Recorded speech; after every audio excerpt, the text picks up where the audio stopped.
So out of nowhere, Durk's name got dragged into Bayzoo's death. And Memo 600 wasn't having it. Word started flying online that Durk was low-key, hinting Memo had something to do with it. And fans were quick to call it karma from that old 600 beef. But Memo ain't let that slide. He hopped online and fired back, basically saying Durk's got the whole story twisted. And the way Memo clapped back, it might have just exposed something way deeper about the whole OTF split. So as y'all heard already, THF Bay Zoo was taken out just the other day.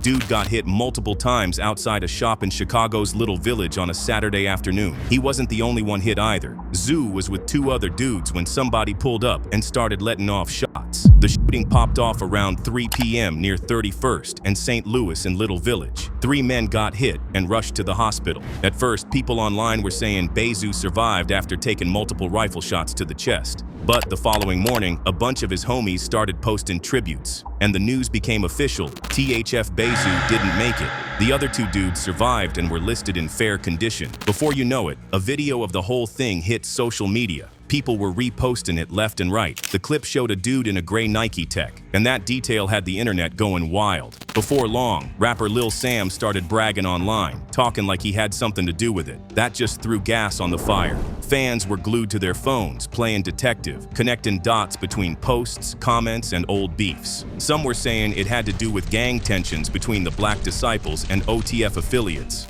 Basically, folks were building a whole story before the police even made an arrest. But while everyone online was busy pointing fingers at Lil Sam, things inside Durk's camp were starting to crumble. His circle was turning on each other behind the scenes, and that's when Durk allegedly blamed Memo. And Memo wasn't letting that slide. But why would Durk be even pointing fingers at Memo in the first place? Well, let's talk about it. Durk and Memo been distant for a minute now, ever since Memo got dropped from OTF. If you've been keeping tabs, you already know OTF don't play about loyalty. That's like the #1 rule in Durk's world. Loyalty over everything. Once Memo got cut off, the whole no loyalty talk started going around.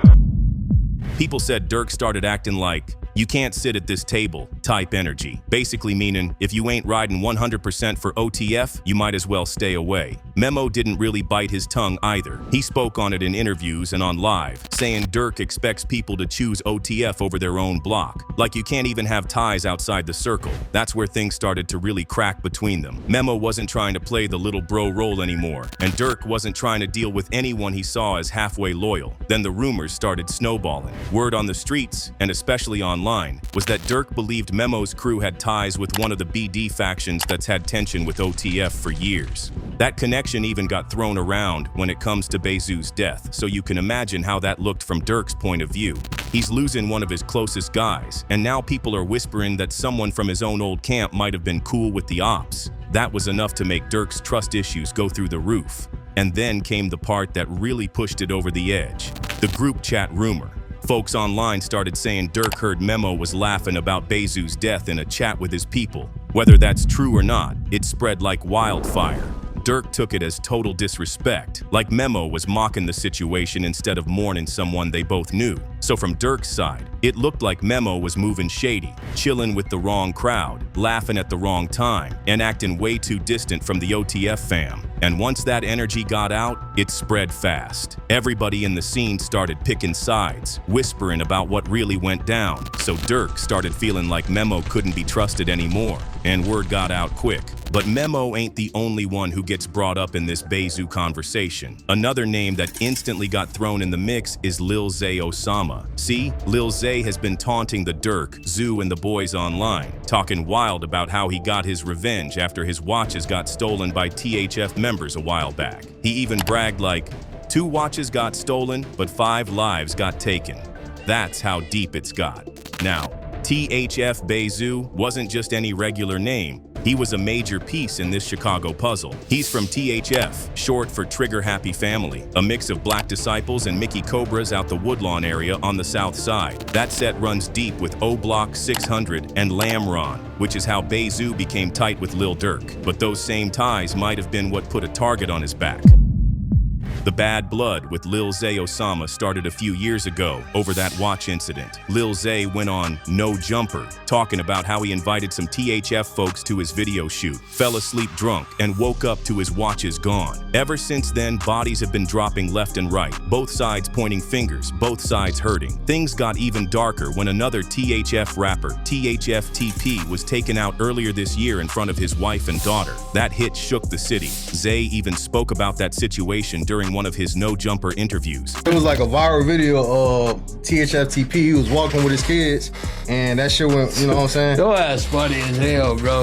You fried, bro. Leave there. Your ass crazy as hell. Listen, that whole situation, wrong, bro. After that, folks started connecting dots, saying Lil Zay's crew might have had a hand in it, given how he bragged about payback for those stolen watches. But karma don't sleep.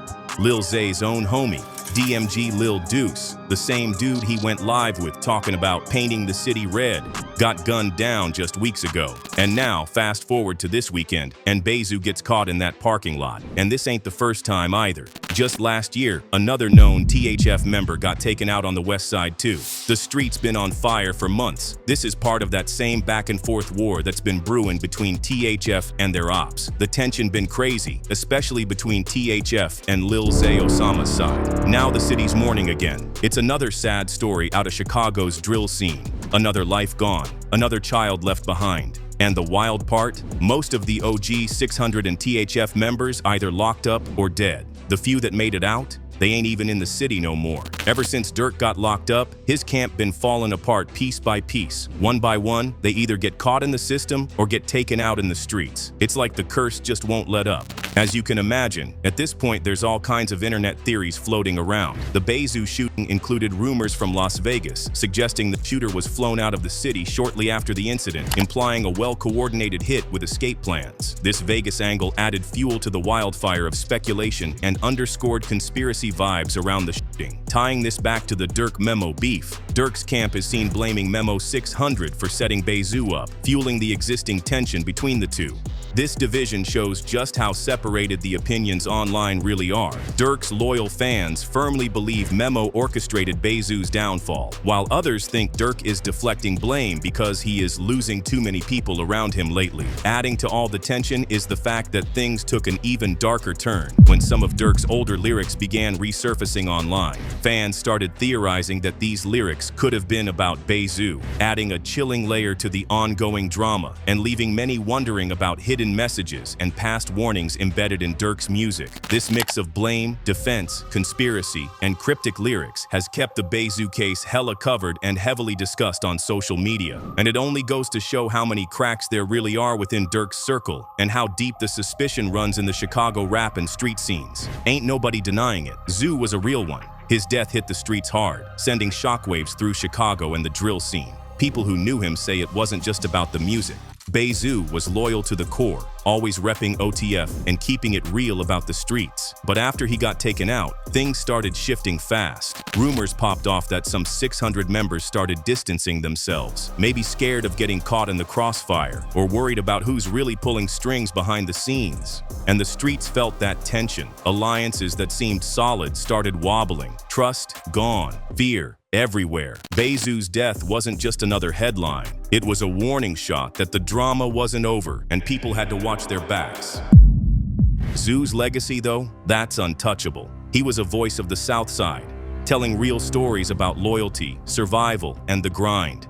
His music and persona inspired respect, and his passing left a mark that fans, fellow artists, and the streets won't forget. But the way people moved right after his death, it was wild. Folks started pointing fingers, whispering about each other, acting like they forgot who the real enemy was. And that's the part Memo was trying to say. Y'all fighting each other while the real threat's out here laughing, playing y'all like pawns.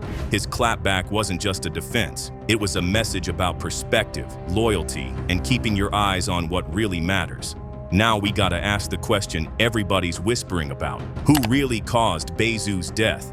Theories are flying all over the place, and the motives are just as messy as the streets themselves. Some say it was the stolen watches, a chain reaction from Lil Osama's infamous theft incident that left bodies dropping on both sides. Others point fingers at the Black disciples, thinking this was some kind of setup tied to old rivalries, the kind of grudges that never die and always find a way to erupt violently. The harsh truth about Zoo is this: he was always a target. His ties to OTF and the drill scene put a spotlight on him, and when Durk's name got thrown into the mix, that just made everything messier, adding layers of suspicion and speculation. That's where Memo comes in. People wanted an easy culprit, and Memo was front and center in the chatter. But just because he got blamed doesn't mean he actually did anything. He might have just been in the wrong place at the wrong time, or the wrong person to blame publicly. And here's the bigger picture. This ain't just about one death. Bayzoo's passing is a symbol of how loyalties fractured in Chicago drill. Trust is scarce, alliances are shaky, and people are looking over their shoulders. Every shooting, every rumor, every side-eye online, it's all part of a larger story about a scene where loyalty's been tested and too many lives are caught in the crossfire. The aftermath of Bayzoo's death hit hard. Big names in the scene, like Prince Dre, 21 Savage, and Pooh Shiesty, all voiced their pain online, dropping tributes and reflecting on the loss. You could feel the grief, but also the harsh reality. Everyone's still stuck trying to survive the same cycle of beefs, shootings, and loyalty tests that have defined the Chicago drill scene for years. But here's the thing. The way Memo 600 responded wasn't just about defending himself against Durk's alleged blame. It was a bigger statement. He was calling out the hypocrisy, showing that while people are quick to point fingers, nobody's owning their part in the chaos. As Memo put it, it was like saying, "Stop putting that street karma on me when y'all ain't even owning y'all part in it." But another dude who is feeling the pressure now and who felt this loss heavy is Durk. See, Durk's situation behind bars is getting more complicated literally by the day. Durk is still facing major charges, conspiracy and murder for hire, connected to that 2022 retaliatory hit that took out Quando Rondo's cousin, Lil Pav. The case is tangled up with stacks of digital evidence and several co-defendants, which has slowed everything down. The trial's now pushed to October 2025, so both sides can prep for what's shaping up to be one of the wildest hip-hop-related cases in years. But here's where it gets even crazier. Word is, Durk got caught with a contraband Apple Watch in jail and tried to break it before officials could grab it. That move set off alarms about whether he's been trying to reach out to people or mess with witnesses from the inside. Prosecutors are saying his influence runs deep, so deep they're actually pushing for an anonymous jury to keep things safe and neutral. On top of that, a confidential witness came forward claiming Durk put out bounties on 6 different people while locked up. If that's real, it's a whole new level of trouble. Durk's still holding firm on his innocence and has pled not guilty, but the courts aren't budging on giving him bond. They see him as a major risk, not just because of his fame, but because of how much pull he's got with his crew. So the situation behind bars is getting heavier by the day. Between the new allegations, the broken Apple Watch drama, and the whispers about witness tampering, Durk's defense just got a whole lot harder to hold up. But at the end of the day, you gotta ask yourself, did Durk really blame Memo out of guilt? Or is Memo holding pieces of the puzzle that we haven't seen yet?